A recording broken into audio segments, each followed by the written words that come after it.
guys, welcome to our vlog. This is a part ko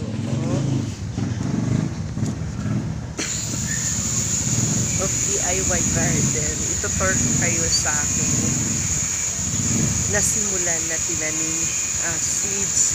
Tapos ngayon, tumubo na siya. At ito yung part ko sa una kong video na pina-upload. Kung napanood niyo yun guys, na sinabi ko doon na itutur, i-videoin ko din yung kapag tumubo na siya. Eto na siya guys, eto na siya.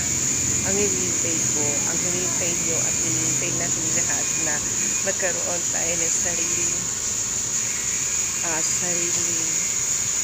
tanim para hindi na tayo bibili pa ng mga gulay like alubate, dahon ng kamote, sibuyas, dahon ng sibuyas, at saka yung tanglad.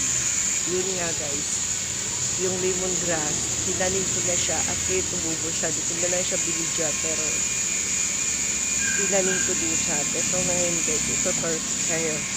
Kung gusto nyo makita, let's watch this. Guys, yan yung lemongrass guys na tinanim ko. Binukod ko siya sa lahat. Yan. Yan guys. Ito yung bell pepper o atsan. Yan yung sibuyas. Yan, lumaki na siya guys. Dati, di ba tumamlay siya? Ito, lumaki na. Yan. God grace. Tutor ko kayo sa yung tanim ko nasa baba. Yan. Yun siya guys. Damo-damo na. Ayan, napakadamo-damo na yan guys. Yan. Yan. Dati, steam pa lang yan. Ngayon may mga dahon-dahon na siya guys. Ewan ko itong malunggay ko may pag-asa pa ba ito. Awa ng Panginoon baka meron. Ayan, lumaki na yung blue fisher. Yan yung dahon ng kamote.